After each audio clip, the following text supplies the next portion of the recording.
നമസ്കാരം. പ്രവാസി ഓൺലൈൻ ന്യൂസിന്റെ മുഖാമുഖം പരിപാടിയിലേക്ക് ഏവർക്കും സ്വാഗതം. ഇന്ന് ഏറ്റവും പ്രധാനപ്പെട്ട ഒരു വിഷയമായിട്ടാണ് നിങ്ങളുടെ മുന്നിൽ ഞാൻ എത്തിയിരിക്കുന്നത്. അത് മറ്റൊന്നുമല്ല, പശ്ചിമേഷ്യയിൽ നടക്കുന്ന യുദ്ധത്തെ പറ്റിയുള്ള കാര്യമാണ്. പ്രത്യേകിച്ച് ഇറാന്റെ ആണവ പദ്ധതികൾ അവസാനിപ്പിക്കണമെന്ന ആവശ്യവുമായി ബന്ധപ്പെട്ട ചർച്ചകൾ പരാജയപ്പെട്ടു. അതിനെ തുടർന്ന് അമേരിക്ക ഇസ്രയേലുമായി ചേർന്ന് ഇറാന്റെ മേൽ ആക്രമണം നടത്തി. ഇന്ന് രാവിലെയാണ് ആക്രമണം തുടങ്ങിയത്. ഏറ്റവും ഒടുവിലത്തെ റിപ്പോർട്ട് അനുസരിച്ച് ഇറാന്റെ രാഷ്ട്രീയ സൈനിക തലവനായിരുന്ന ഖമേനിയുടെ മരണം സംഭവിച്ചു എന്നുള്ള വാർത്തകളാണ് എല്ലായിടത്തുനിന്നും പുറത്തു വരുന്നത്. പക്ഷെ അതിന്റെ സ്ഥിരീകരണം എങ്ങൊന്നുമില്ല. ഇപ്പൊ റോയിറ്റേഴ്സ് ഉൾപ്പെടെ, ജർമ്മനിയിലെ മാധ്യമങ്ങൾ ഉൾപ്പെടെ, അതുപോലെ തന്നെ മറ്റ് പാശ്ചാത്യ മാധ്യമങ്ങളെല്ലാം തന്നെ ഇക്കാര്യം സൂചിപ്പിച്ചതേ ഉള്ളൂ. ഒരിടത്തു നിന്നും ഒരു സ്ഥിരീകരണം ഉണ്ടായിട്ടില്ല. എങ്കിലും ഇത്തരം ഒരു നടപടിയിൽ പശ്ചിമേഷ്യ ആകപ്പാടെ കോളിളക്കം കൊണ്ട്, ധാർമ്മികം കൊണ്ട് ഭയപ്പെട്ടിരിക്കുകയാണ്. പ്രത്യേകിച്ച് ഇന്ത്യക്കാര്, മലയാളികള് ഒക്കെ തന്നെ ഗൾഫ് മേഖലയിൽ ജോലി ചെയ്യുമ്പോൾ ഇവരുടെയൊക്കെ ആ ഒരു ഭീതി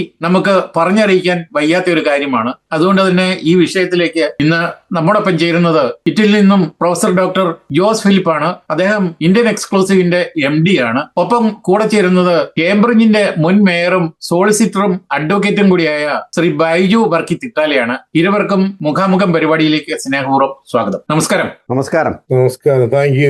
ഏറ്റവും ഒടുവിലത്തെ റിപ്പോർട്ടുകൾ പുറത്തു വരുമ്പോൾ ട്രംപിന്റെ വിശദീകരണ കുറിപ്പ് വന്നിട്ടുണ്ട്. അതായത് അയത്തുള്ള ഖമേനി മരിച്ചു എന്ന് തന്നെയാണ് ട്രംപ് അവകാശപ്പെടുന്നത്. അപ്പൊ ഈ ഒരു സാഹചര്യത്തില് പശ്ചിമേഷ്യയിലെ പ്രശ്നങ്ങൾ ഖമേനിയുടെ മരണത്തോടെ അവിടെ എല്ലാം ശാന്തമാകുമെന്ന് പ്രൊഫസർ ഡോക്ടർ ജോസ് വിചാരിക്കുന്നുണ്ടോ?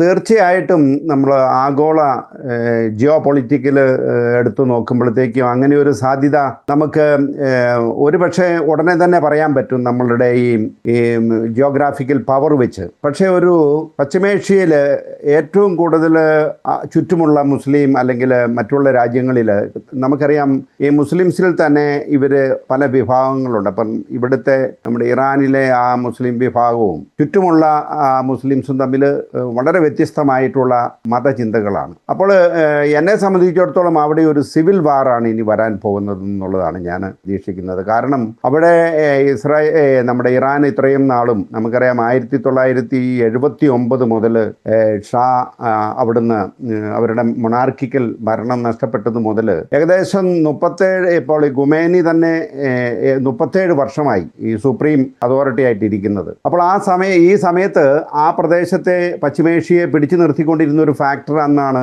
എനിക്ക് മനസ്സിലാക്കാൻ കഴിഞ്ഞിരിക്കുന്നത്. അപ്പോൾ ഈ ഖൊമേനിയെ തീർത്തതുകൊണ്ട് അവിടുത്തെ ആ പ്രശ്നങ്ങൾ എങ്ങനെ ഒത്തുതീർക്കുമെന്നതിനെ കുറിച്ച് ഇനി നമ്മൾ ഈ ദിവസങ്ങളിൽ കാണേണ്ടിയിരിക്കുന്നു. അപ്പോൾ ഖൊമേനി ഇന്ന് സ്ഥാനത്ത് നിന്ന് അല്ലെങ്കിൽ അദ്ദേഹത്തെ കൊന്നതിന് ശേഷം അദ്ദേഹം ഇപ്പോൾ നമ്മളിപ്പോൾ പറഞ്ഞതുപോലെ മരിച്ചു എന്ന് അല്ലെങ്കിൽ കൊല ചെയ്യപ്പെട്ടു എന്ന് പറഞ്ഞതിന് വ്യക്തമായിട്ടുള്ള തെളിവുകൾ വന്നുകൊണ്ടിരിക്കുകയാണ്. പക്ഷേ അവിടുത്തെ സാഹചര്യങ്ങൾ, ആരാണ് ഇനി ആ ഭരണത്തിലേക്ക് വരുന്നത് എന്നതിനെ കുറിച്ചൊക്കെ ഒത്തിരി നമ്മൾ കാത്തിരിക്കേണ്ടി വരും എന്നാണ് എൻ്റെ ഒരു അഭിപ്രായം. ശ്രീ ബൈജു, ഇറാനിലെ ഭരണമാറ്റം തന്നെയാണ് അമേരിക്കയുടെ ലക്ഷ്യം. ട്രംപിന്റെ ഇന്ന് 8 മിനിറ്റ് ദൈർഘ്യമുള്ള ഒരു വീഡിയോ സന്ദേശത്തിലും അത് തന്നെയാണ് ട്രംപ് പ്രഖ്യാപിച്ചത്. അപ്പോൾ ഈ ഒരു കാര്യത്തിന് ഇപ്പം UK ഇരുന്നു കൊണ്ട് എന്താണ് അതിനെപ്പറ്റി ഒന്ന് വിശദീകരിക്കാനുള്ളത്?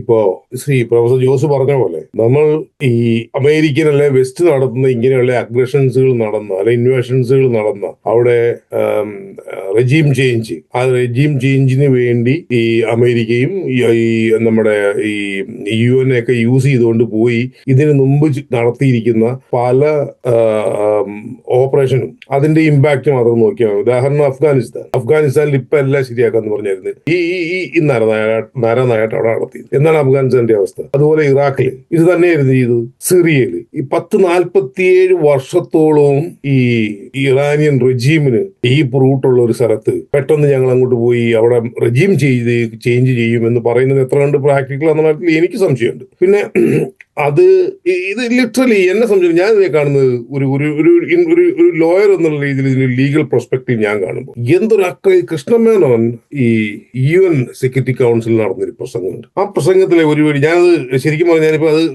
പെട്ടെന്ന് അങ്ങ് ഓർത്തപ്പോഴത്തേക്കും ഞാനത് ഒന്ന് നോക്കുക. ഇതിൽ പുള്ളി യൂസ് ചെയ്തൊരു വേർഡുണ്ട്. അതായത് Krishna Menon argued that US led military action in Korea. Korean വാറിനെ പറ്റിയാണ്.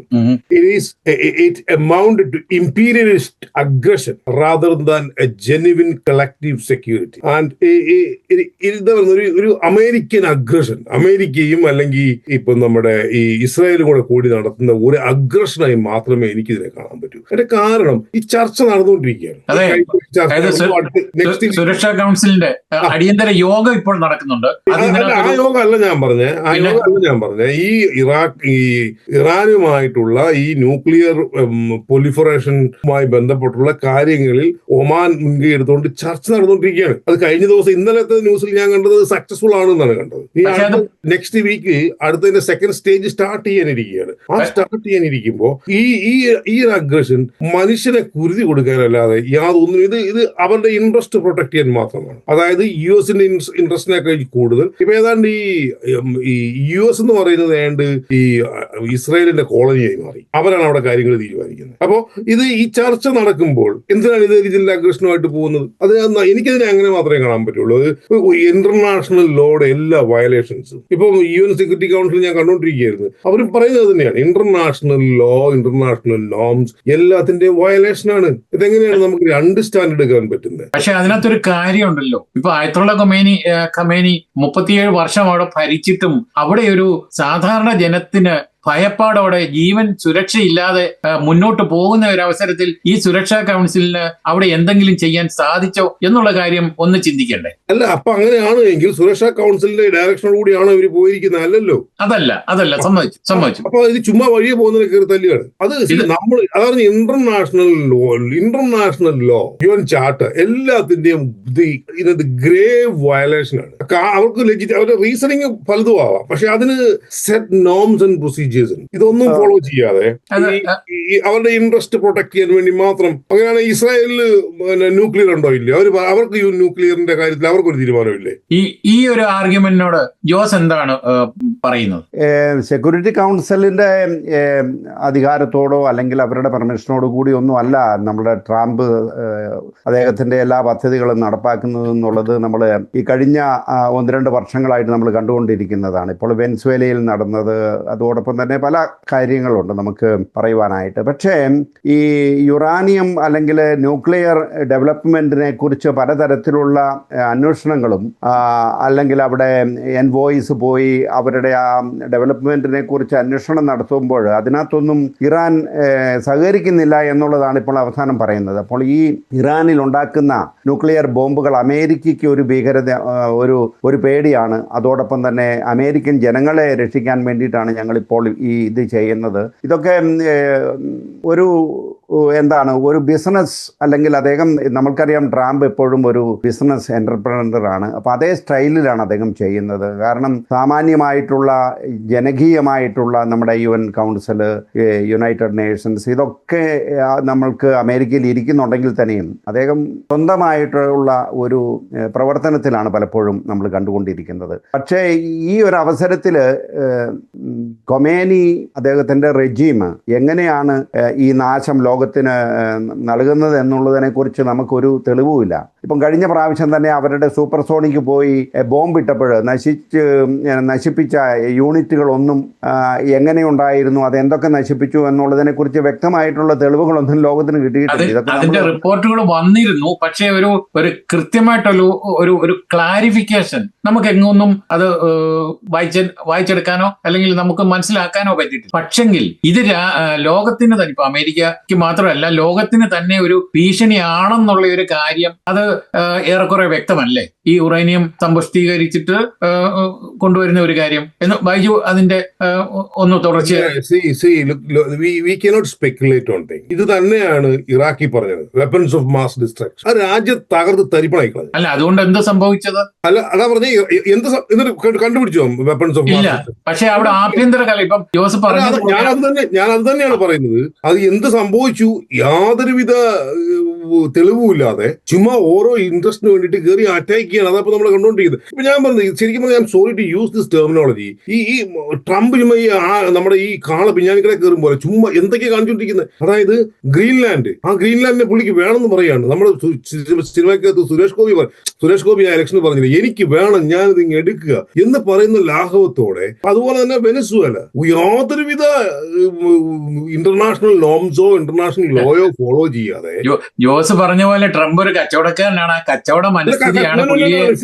Let me complete. കച്ചവടക്കാരൻ എന്നതിനേക്കാളും കച്ചവടക്കാരനാണ്. Is not a politician. എങ്ങോട്ടാണ് ലോകരാജ്യത്ത് മുഴുവൻ അൺസർട്ടനിറ്റിയാണ് ഇദ്ദേഹം വന്നു കഴിഞ്ഞ പിന്നെ. ഇത് അദ്ദേഹത്തിന്റെ നല്ല വശം കാണുന്നവരുണ്ടാവാം. ഇപ്പൊ ഞാൻ പറഞ്ഞു ഇവിടെ ബ്രിട്ടനിൽ ഈ ഡാവോസ് എന്താണ് സംഭവിച്ചത്? അതായത് പുള്ളി താരിഫ് കൂട്ടുന്നു, പുള്ളി ഇപ്പം അവിടെ കയറി നമ്മുടെ ഗ്രീൻലാൻഡ് പിടിച്ചെടുക്കാൻ ശ്രമിക്കുന്നു. അത് ഗ്രീൻലാൻഡിനൊക്കെ പൊളിറ്റിക്കൽ ഹിസ്റ്ററി കൃത്യമായിട്ട് മനസ്സിലാകും. ഒരു പൊളിറ്റീഷ്യൻ ആണ് ഇത് മനസ്സിലായേനെ. ഇത് ചുമ്മാ ഒരു പക്ക കച്ചവടക്കാരൻ വന്നിറങ്ങി എന്ന് വെച്ചാൽ ഒരു അറ്റം മുതൽ രണ്ടാമത് ഇപ്പം ജോസേട്ടൻ ചോദിച്ച ചോദ്യത്തിന് ഉത്തരം എന്ത് തെളിവാണുള്ളത്?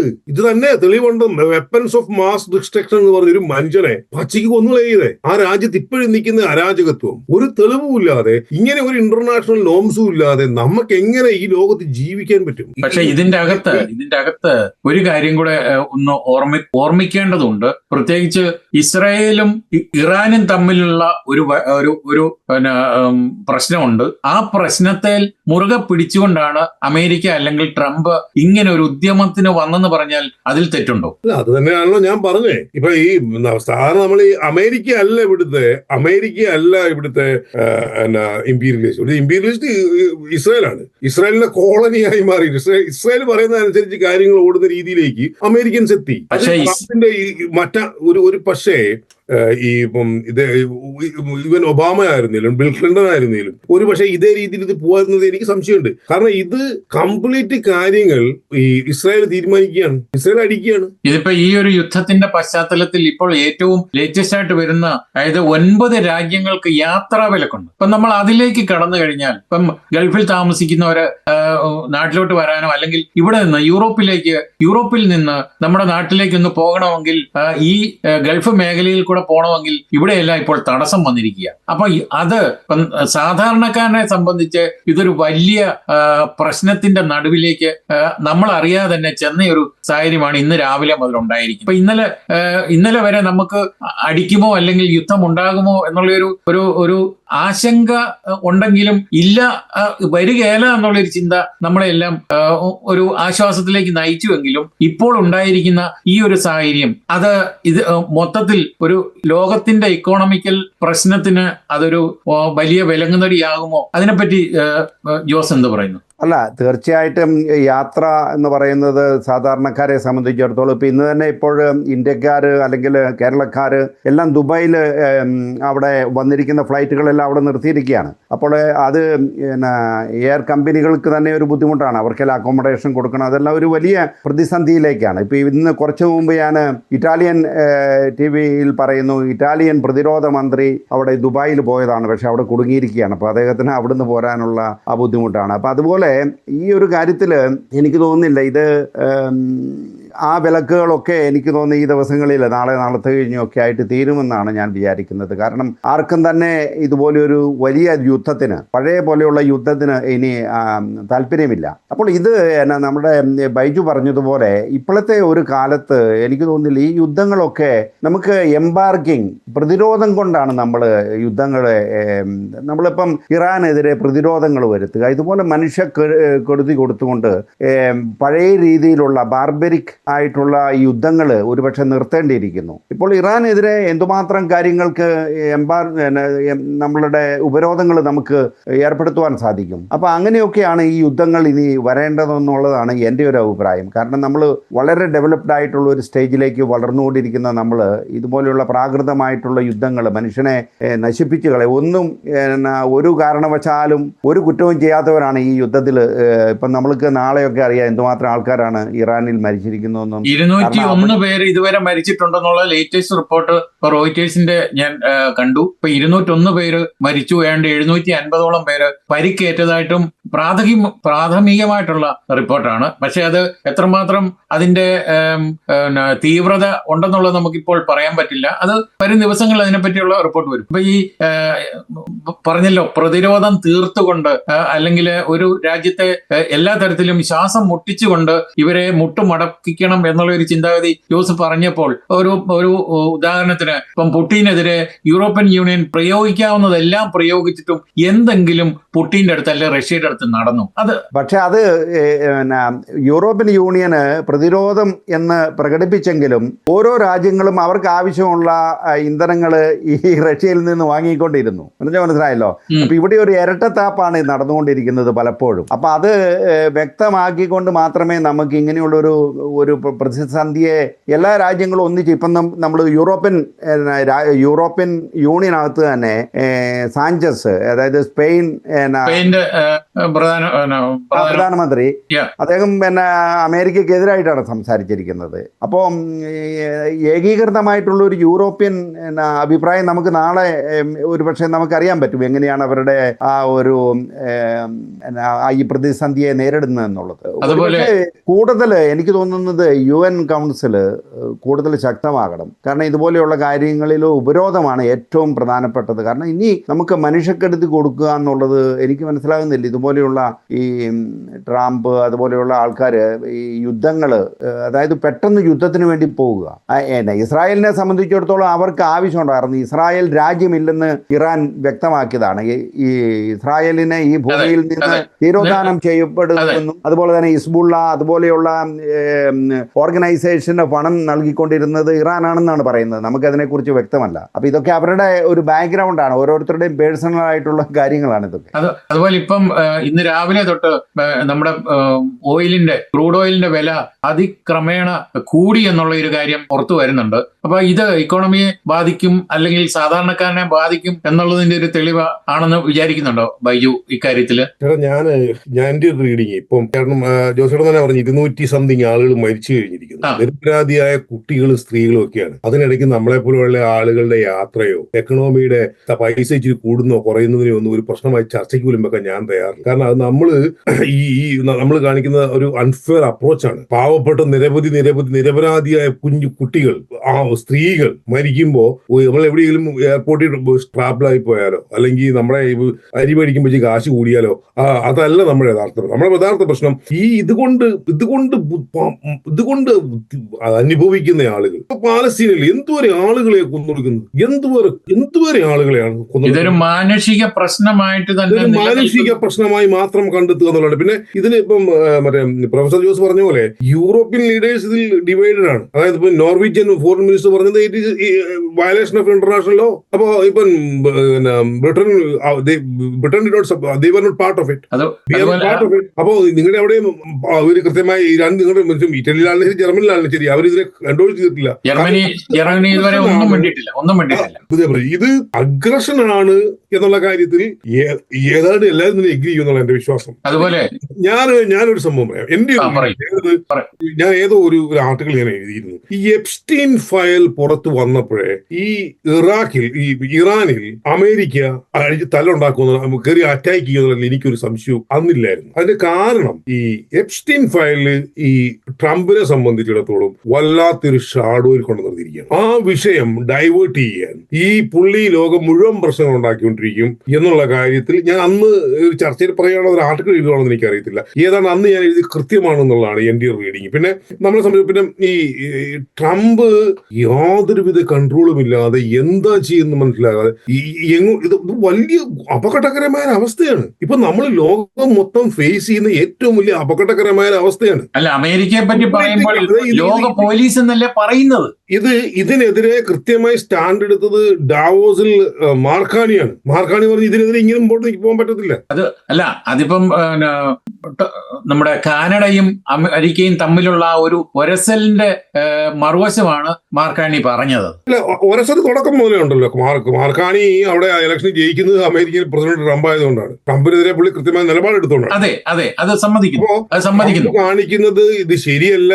ഇതിനെതിരെ നമ്മൾ കൃത്യമായി ഡാവോസില് മാർക്കാനിയുടെ സ്പീച്ച് വളരെ ഇൻസ്പയറിംഗ് സ്പീച്ച് ആയിരുന്നു. ഇതിങ്ങനെ മുമ്പോട്ട് പോകാൻ പറ്റില്ല. ഒരാളുടെ ഇഷ്ടത്തിന് മാത്രം ലോകം മുഴുവൻ കടന്ന് അങ്ങോട്ടും ഇങ്ങോട്ടും ചേരാൻ പറ്റില്ല. മിഡിൽ രാജ്യങ്ങളിൽ അവര് എംപവർഡ് ആകണം എന്ന് കൃത്യമായി പറഞ്ഞുകൊണ്ടാണ് അത് ഡാവോസിലേക്ക് മാർക്കാണി വന്നത്. ചൈനയിൽ പോയിട്ടാണ് വന്നത്. അപ്പോ കൃത്യമായ ഒരു മെസ്സേജ് കൊടുക്കുന്നുണ്ട്. മാർക്കാണി ഇപ്പൊ എനിക്ക് തോന്നുന്നു ആന്റി ട്രംപ് ക്യാമ്പിന്റെ ലീഡറായിട്ട് ഇപ്പം അലിഖിതമായി എഴുതി വെച്ചിരിക്കുന്നത്. അപ്പോ ഇത് രാഷ്ട്രീയ നമ്മളിതിനെ മൊത്തത്തിൽ നമ്മൾ അമേരിക്കൻ കോൺഗ്രസിൽ തന്നെ അമേരിക്കയിൽ തന്നെ കുറച്ച് അദ്ദേഹത്തിന്റെ കുറച്ച് സുഹൃത്തുക്കളും ഭരണകൂടവും ഒക്കെ പുള്ളിക്ക് അനുകൂലമാണെങ്കിലും എനിക്ക് ഇത് അറിയത്തില്ല അമേരിക്കൻ കോൺഗ്രസ് ഇതിനെ എങ്ങനെയാണ് വിലയിരുത്തുന്നത് എന്നുള്ളത്. ഇത് അമേരിക്കയിൽ തന്നെ അതിനേക്കാളുപരി ഇതില്ലേ നമ്മൾ ഇതിനകത്ത് മനസ്സിലാക്കേണ്ട വേറൊരു കാര്യം, ഇറാനെ സംബന്ധിച്ചിടത്തോളം കഴിഞ്ഞ പ്രാവശ്യം ഇറാൻ ആക്രമിച്ചപ്പോ it took somewhere about 18 hours to retaliate.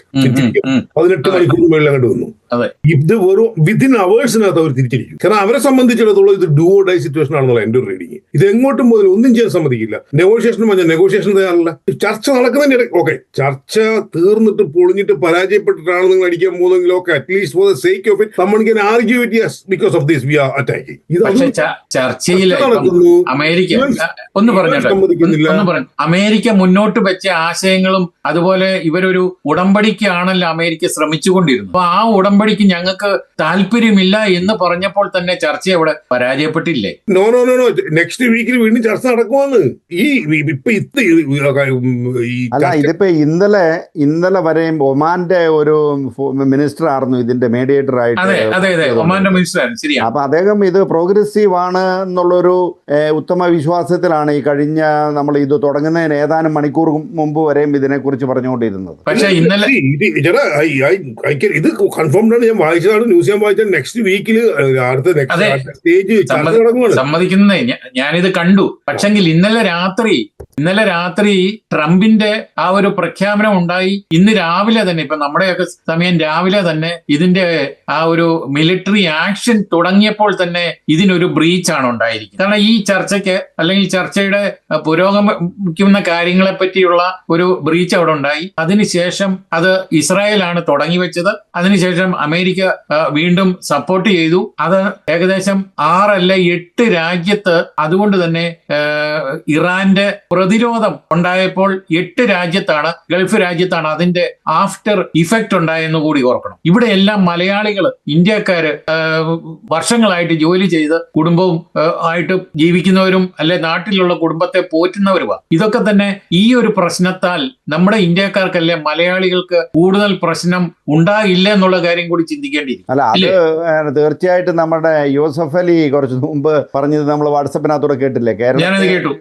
Keralam എന്ന ഗൾഫ് രാജ്യങ്ങളെ ആശ്രയിച്ചാണ് ജീവിക്കുന്നത്. അപ്പൊ അതുകൊണ്ട് നമുക്ക് പ്രാർത്ഥിക്കാം ഈ യുദ്ധം തീരാൻ വേണ്ടിയിട്ടാണ് അദ്ദേഹം പറഞ്ഞത്. കാരണം ഏറ്റവും കൂടുതൽ സാമ്പത്തികമായിട്ടുള്ള റെമിറ്റൻസ് വരുന്നത് ഗൾഫ് രാജ്യങ്ങളിൽ നിന്നാണ് കേരളത്തെ എടുത്തു നോക്കിക്കഴിഞ്ഞാൽ. ഇപ്പം ഈ ഒരു അവസാനത്തെ റിപ്പോർട്ട് ഇപ്പോഴും 1 മിനിറ്റ് മുമ്പ് നോക്കിക്കഴിഞ്ഞപ്പോഴും ട്രംപിന്റെ ആ ഒരു പ്രഖ്യാപനം മാത്രമേ ഉള്ളൂ. ഇതിന്റെ ഏറ്റവും അവസാനത്തെ വീഡിയോയും അതിന്റെ ഫോട്ടോയും കൂടി അയച്ചു കൊടുത്തു. ഇസ്രായേലിലാണ് അയച്ചു കൊടുത്തത്. അതുപോലെ തന്നെ മറ്റ് അമേരിക്കൻ ട്രംപിന്റെ കീഴിലുള്ള പട്ടാളത്തിന്റെ ആളുകൾ തന്നെ അയച്ചു കൊടുത്ത ആ ഒരു കാര്യം വെച്ചിട്ടാണ് ട്രംപ് പറഞ്ഞത് ഖമേനിയെ ഞങ്ങൾ എലിമിനേറ്റ് ചെയ്തു എന്നുള്ളത്. പക്ഷെ അത് നമുക്കാർക്കും അല്ലെങ്കിൽ ലോകം മറ്റാരും തന്നെ സ്ഥിരീകരിക്കാത്ത ഒരു സമയത്ത് നമ്മൾ ഈ ചർച്ചയുടെ അവസാന ഘട്ടത്തിലേക്ക് കടക്കുമ്പോൾ ഒരാളെ അല്ലെങ്കിൽ ഇറാന്റെ സ്വേച്ഛാധിപതിയെ ഇല്ലാതാക്കുന്നത് കൊണ്ട് ഒരു ശാന്തതയോ അല്ലെങ്കിൽ ഒരു യുദ്ധത്തിന്റെ എല്ലാവിധ സംഭവങ്ങളും കെട്ടടങ്ങുമെന്ന് ഞാൻ വിചാരിക്കുന്നില്ല. നിങ്ങളും അങ്ങനെയെന്ന് ഞാനും പറയുന്നില്ല. അതിനെപ്പറ്റി അവസാനത്തെ ഒരു പ്രതികരണം കൂടി ഒന്ന് കേട്ടാൽ നമുക്ക് ഈ ചർച്ച ഇവിടെ അവസാനിപ്പിക്കാം. എന്നെ സംബന്ധിച്ചിടത്തോളം ഇതിനു മുമ്പുള്ള പ്രസിഡന്റ്സ് ഒന്നും തന്നെ എവിടെ പോയി യുദ്ധം ചെയ്തിട്ടുണ്ടോ അവിടെയൊന്നും പ്രശ്നങ്ങൾ സെറ്റിൽ ആയിട്ടില്ല. അവിടെയൊക്കെ വലിയ അപകടകരമായ അവസ്ഥയിലേക്ക് പോവുകയാണ്. ഇപ്പൊ ഉദാഹരണമായിട്ട് ഇപ്പൊ ഇറാൻ തന്നെ ഇവര് റെജീം ചേഞ്ചിന് വേണ്ടിയാണ്. ആരാണ് who is going to be the next leader? ഒന്നുമില്ലാതെ ചുമ്മാ നിൽക്കുന്ന ഒരു സ്ഥലത്ത് പോയി അടിക്കുകയാണ്. ഞാൻ ഇപ്പോഴും അതിന്റെ ഒരു കാര്യം മറക്കരുത്. പഴയ ഷാ ഭരണകൂടം അമേരിക്കയാണ് രക്ഷപ്പെടുത്തി. അവിടെ ഉണ്ട് ഷായും കുടുംബവും. അവരെ ഇങ്ങോട്ട് ഈ ഷായും കുടുംബവും ഇപ്പോഴും കൃത്യമായി തിരിച്ചു വന്നൊരു റെജീം ടേക്ക് ഓവർ ചെയ്യാനുള്ള കേപ്പബിൾ കപ്പാസിറ്റിയിലാണ് എന്ന് ഒരു ലോക മീഡിയയും ഇതുവരെ റിപ്പോർട്ട് ചെയ്തിട്ടില്ല. പക്ഷെ അതാണല്ലോ അത് അദ്ദേഹം ബാക്കിൽ ഉണ്ടാവും. പക്ഷെ ഇവൻ അമേരിക്ക പോലും അമേരിക്ക പോലും ഷായെ മുൻനിർത്തി അവിടുത്തെ റെജീം ചേഞ്ച് ചെയ്ത് കളഞ്ഞേക്കാമെന്ന് വിശ്വസിക്കുന്നുണ്ടെന്ന് എനിക്ക് തോന്നുന്നില്ല. എന്റെ റീഡിംഗ് ഇതാണ്. അമേരിക്ക ഇപ്പൊ ലിറ്ററലി റെജീം ചേഞ്ച് അല്ല, ഇത് ഇസ്രായേലിന് കൺട്രോൾ ചെയ്യണം. ഇസ്രായേൽ ഇത് കംപ്ലീറ്റ് ടേക്ക് ഓവർ ചെയ്യും. കൺട്രോൾ ചെയ്യുക എന്നുള്ളതാണ് ഇപ്പൊ ഇസ്രായേലിന്റെ കയ്യിലുള്ള കാര്യം. അതാണ് സംഭവിക്കാൻ പോകുന്നത്. പണ്ട് നമ്മുടെ രാജ്യത്ത് സായിപ്പ് വന്നു വെച്ചാൽ നമ്മുടെ രാജ്യം എങ്ങനെയായിരുന്നു അവിടെ കൺട്രോളിൽ വെച്ചുകൊണ്ടിരുന്നത്, ആ രീതിയിലുള്ള കൺട്രോളിൽ വെക്കാനാണ് ഇസ്രായേൽ ശ്രമിച്ചുകൊണ്ടിരിക്കുന്നത്. അല്ലാതെ ഇത് അവിടെ റെജീം ചേഞ്ചിന് വേണ്ടിയിട്ടാണെന്നും പറഞ്ഞാൽ എനിക്ക് തോന്നുന്നില്ല. അത്യാവശ്യം തല ആളുമ്പോഴുള്ളവരും ഇത് സംഭവിക്കുന്നത് എനിക്ക് തോന്നുന്നില്ല. I don't buy that. Jose എന്ത് പറയുന്നു? എന്നെ സംബന്ധിച്ചിടത്തോളം ഈ ഇറാനിലുള്ള ഈ ഇന്നത്തെ ആക്രമണം അത് നമ്മളുടെ ഒരു ചെറിയ സ്ഥലം പിടിച്ചെടുക്കുന്നത് പോലെയുള്ള ഒരു അനുഭവം ആയിരിക്കത്തില്ല. തീർച്ചയായിട്ടും ഇറാനെ സംബന്ധിച്ചിടത്തോളം പരമ്പരാഗതമായിട്ട് ഒത്തിരി ചരിത്രങ്ങൾ ഉറങ്ങിക്കിടക്കുന്ന ഒരു നാടാണ്. അപ്പോൾ അവിടുത്തെ കാര്യങ്ങളെക്കുറിച്ച് ഇപ്പോൾ നമുക്കറിയാം, ഖുമേനിയുടെ കാലഘട്ടത്തിൽ അവിടെ സ്വാതന്ത്ര്യമില്ലായിരുന്നു, സ്ത്രീകളുടെ അവകാശങ്ങളെ ചോദ്യം ചെയ്തിരുന്നു, ഒത്തിരി മർദ്ദനങ്ങൾക്ക് വന്നിട്ടുണ്ട്. ഇതൊക്കെ ശരിയാണ്. പക്ഷെ അത് ആ രാജ്യത്തെ ഒരു സമാനമായിട്ടുള്ള തെരഞ്ഞെടുപ്പുകൾ കൊണ്ടാണ് അവിടെ മാറ്റങ്ങൾ വരുത്തേണ്ടത്. അപ്പോൾ അത് അല്ല, അവിടുത്തെ നിയമം അങ്ങനെയാണല്ലോ. നിയമം അവരുടെ മതപരമായ നിയമത്തിന്റെ ബേസിലാണല്ലോ അവിടെ ഭരണം നടക്കുന്നത്. അപ്പൊ ഇതുപോലെയുള്ള ഒരു രാജ്യത്തെ ഒരു സൂപ്പർമാൻ എന്നുള്ള രീതിയിൽ പോയി നമുക്ക് കീഴ്പ്പെടുത്താൻ സാധിക്കുമോ എന്നുള്ളത് ചിന്തിക്കേണ്ടതാണ്. പിന്നെ കാര്യം നമ്മൾ കണ്ടറിയേണ്ടിയിരിക്കുന്നു. ഏതായാലും നമ്മുടെ ഈ ചർച്ച ഇപ്പൊ ഇവിടെ അവസാനിപ്പിക്കുകയാണ്. ഈ ഒരു ചർച്ചയിലേക്ക് രണ്ടുപേരും എത്തി നിങ്ങളുടേതായിട്ടുള്ള ആ ഒരു അഭിപ്രായം പങ്കുവച്ചതിന് ഒത്തിരി നന്ദി അറിയിക്കുന്നു. ഇനിയും അടുത്ത ചർച്ചയിൽ കാണും വരെ എല്ലാവർക്കും നന്ദി, നമസ്കാരം. Thank you. നമസ്കാരം.